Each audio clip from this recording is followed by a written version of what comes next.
Hello, everybody. Welcome to this week's episode of Money Talk.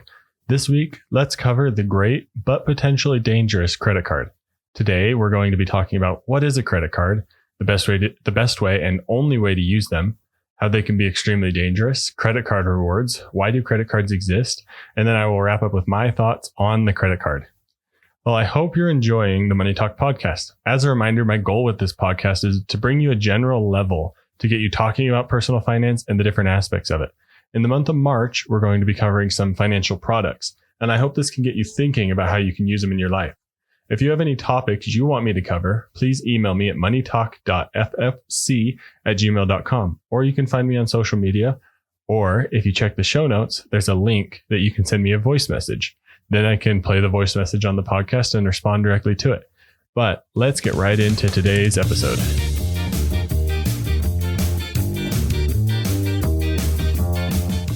You know, we don't talk about money enough. It is a topic that just gets ignored for some reason, even though it plays a role in everyone's day-to-day life. Well, this is the issue that brought Money Talk to reality. I know you're probably too busy and don't have the time to research and learn about all the things that go into personal finance, but that is where this podcast, Money Talk, comes into play. I'm your host, Skylar Fleming, and I'm here to do the research and learn all the extra stuff about personal finance for you. The goal is to simply get us talking about money. So let's get talking.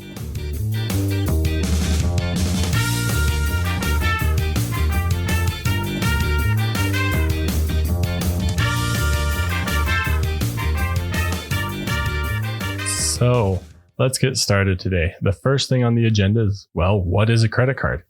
Well, it's a tool. It's a financial product. And one of the things that you'll always hear about credit cards is that they're potentially very dangerous. There's something that if you get caught up in and don't know how to properly control can ruin and honestly just decimate your financial life. They can come with such a high cost if you don't know how to use a credit card. But if you know how to use them, you can do cool things with them and do fun things with them. The common relationship that people draw on is like a chainsaw. A chainsaw is a very useful tool, and when used properly can do great things and can help people with a lot of, woodworking. But like a credit card, it's a tool that when used properly can help you get extra rewards on your spending. It can help you plan for emergencies and things like that. It can also help you potentially get free travel and free travel rewards and things like that. But it can be very dangerous and you can end up using it the wrong way. And then suddenly you're drowning in credit card debt and you don't know how to get out of it. Those 25, 30% interest rates, those 15 to 20% interest rates where you feel like your payments do nothing because you're only paying $25 a month. And then at the beginning of the month, you get hit with a $20 interest charge. It's going to take you forever. And one thing that I believe is required for credit card companies to do is on your actual statement, they're required to tell you how long it would take to pay off your credit card if you only made the minimum payments. This can be eye-opening. So make sure you're actually looking at your credit card statements. One, so you know if anything on there is fraudulent, but two, so you can get an idea of the grim reality of paying minimum payments on your credit card and the danger that puts you in. Because if you could earn a 15 to 20% interest rate on any sort of savings or investment, you'd be there in a heartbeat. So that means you need to be out of there in a heartbeat when you're paying someone 15 to 20%, 25% interest even on a credit card. I hope that kind of gives you an insight on the beginnings of like what is a credit card. Next, let's talk about the best and really the only way to use a credit card.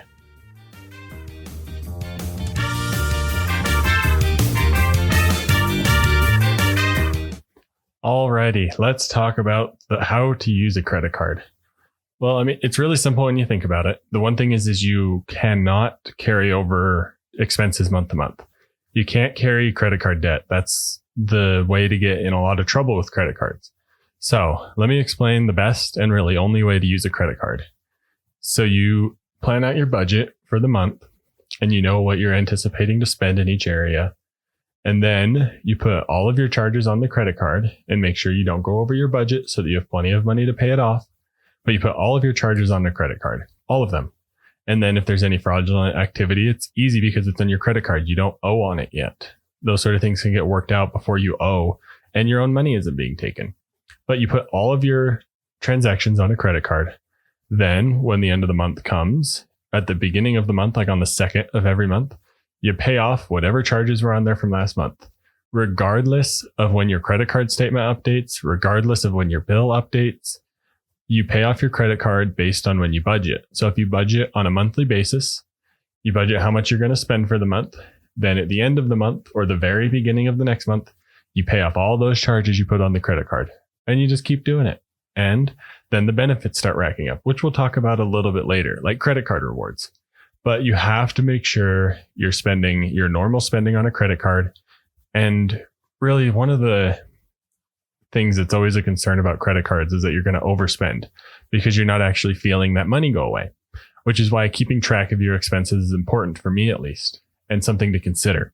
Because if you're tracking your expenses and keeping track of your budget, you're going to know how much money you have left when it comes time to at the end of the month. And if you're watching that number decrease, then you'll begin to say, whoa, we've spent a lot of money this month on our credit card. But if you're not paying attention to it, you're going to overspend, because you might have a $7,000 credit card limit, but you're only budgeting to spend $3,000 a month. And if you have that extra room on a credit card, you see, oh, I still got $4,000 left to spend. And you don't even consider the fact that you shouldn't, because you don't have a budget of some sort. So budgeting is honestly crucial when it comes to keeping track of your credit card and making sure you don't overspend, because you have to have some sort of a feeling or a pulse on your money, where it's going, how much you're spending, etc. So the best and only way to use a credit card is to make sure you're paying it off every single month or every 2 weeks. Or if you need to pay it off every week at the end of the week so you know how much money you've spent, do that. Like if you're just learning and want to try using a credit card for the security features or whatever of it, or the rewards, do it week by week. But ultimately, there's a lot of dangers that can come with credit cards. And let's talk about that next.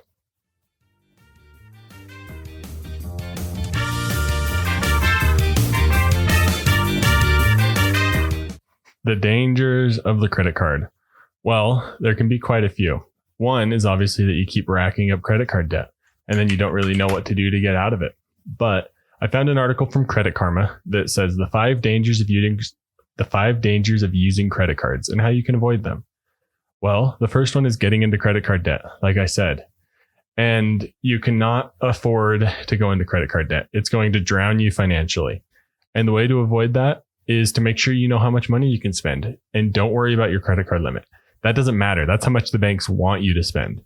But you have to keep track of your spending, and you have to know how much money you're spending on it and how much money you have to spend.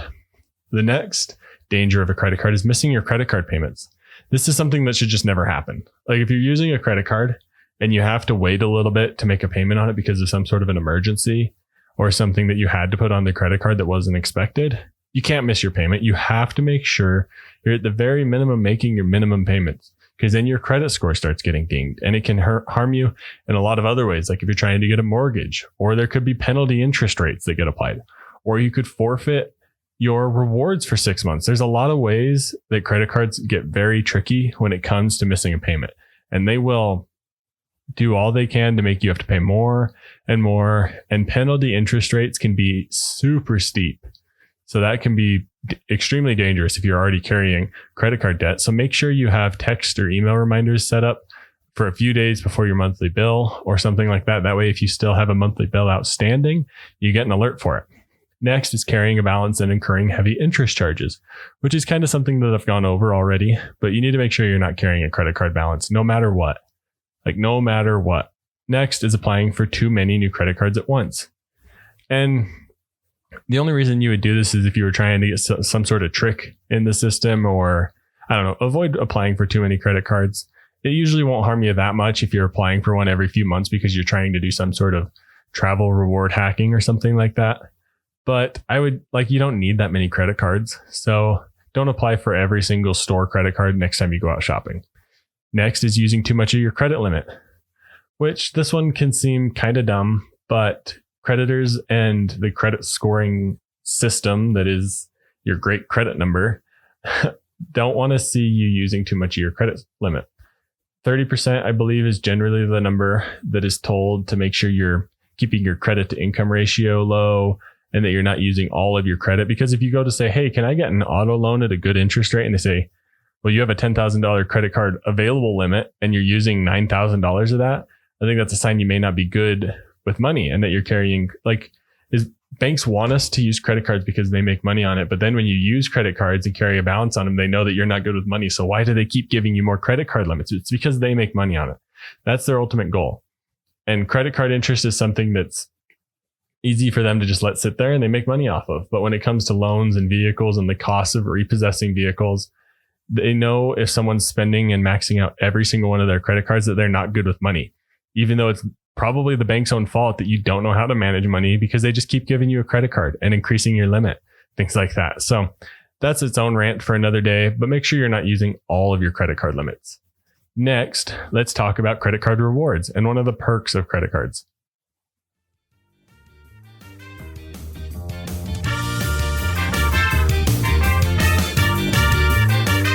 Credit card rewards. What are they? Well, it's like cash back. They're very simple, honestly, and they're kind of the trap that pulls a lot of people into credit cards.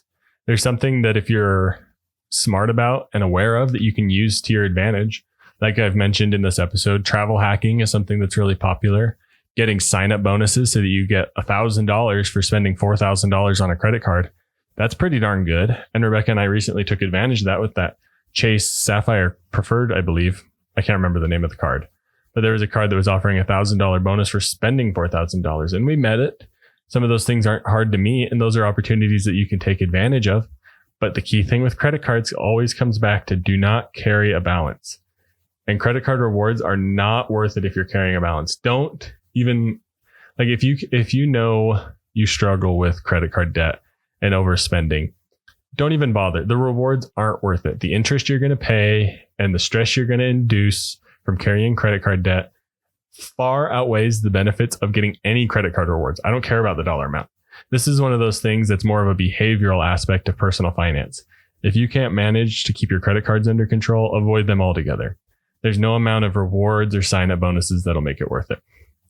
So let's talk about why do these credit cards exist? They seem like something that can be extremely dangerous for people, but also pretty good. So let's talk about why they exist next.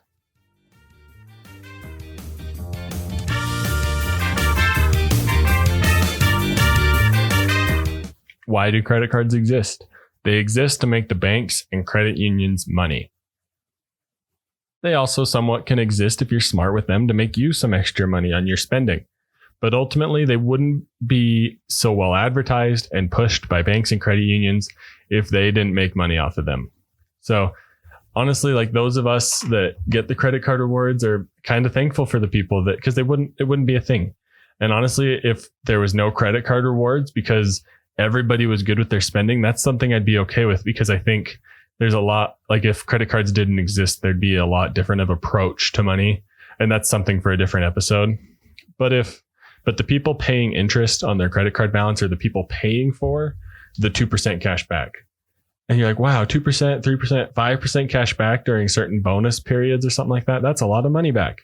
But when you think about the people that are carrying credit card debt, paying 20, 25% interest rates, they're able to easily they're like, here, have the 5%. That's nothing. We'll take these people's 20 to 25% and give you 5. That's okay. Or say they'll give you 5, but then you're carrying a balance. So really you're kind of paying them to pay yourself. So like when you think about credit cards, they exist to make the banks and credit unions money. And that's the bottom line.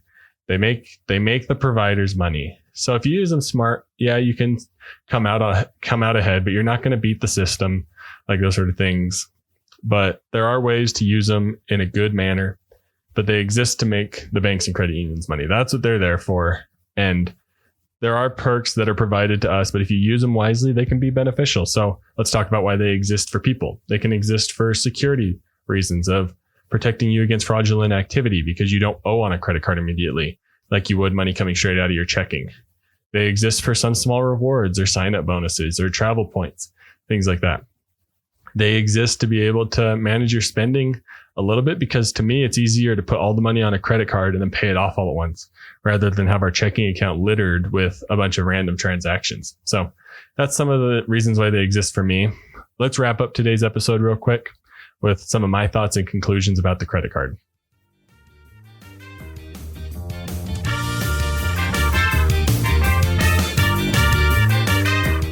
So what do I think about the credit card? Well, I like it. There was a period where I got full Dave Ramsey. I was like, let's use the debit card for everything. No, screw credit cards, like that sort of opinion. But I think credit cards have their place, and there's no reason to completely avoid them unless you are just like bad at overspending. Like if you know that's one of your like things with money, don't then avoid credit cards. Absolutely. But if you know how to manage your spending, and especially if you're on a budget and know how to make sure to track your spending and things like that, credit cards can be good tools, and they can provide you some flexibility when it comes to spending on things versus getting rewards and things like that. So I think there's a good place for credit cards in your personal finance tool belt, but not if you don't know how to control your spending. Then get them out of there and get out of credit card debt, and then learn how to use credit cards the right way. Or if you don't want to, don't. Like, there's nothing wrong with a debit card. I think that's the ultimate conclusion. It's like, not everyone has to have a credit card. People can write checks. They can use cash. People can use debit cards. They can use whatever they want. And that's the cool thing, is there's a lot of ways to do personal finances, and credit cards are a good tool to have. So I think that credit cards can be a great tool when used right. They can really help you keep track of your money by allowing you to pay them off once a month and be able to avoid interest. But they can also be super dangerous and wreck your financial life if you're not careful. If you don't know how to control your spending, don't use a credit card. The rewards are not worth it. But I hope you enjoyed today's episode. As always, if you have any comments, questions, suggestions, anything at all, send me a voice message through the show notes link, or send me an email at moneytalk.ffc@gmail.com. You can also find me on social media by searching moneytalk.ffc. But thank you for listening to Money Talk. I'm your host, Skylar Fleming. Have a great week.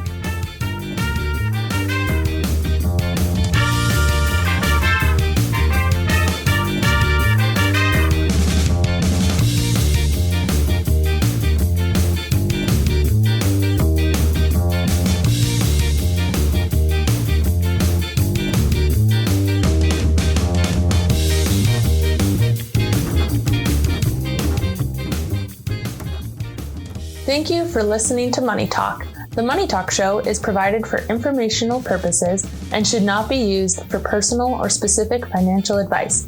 Every situation is unique and different. Please make sure to do your own research for your personal financial situation.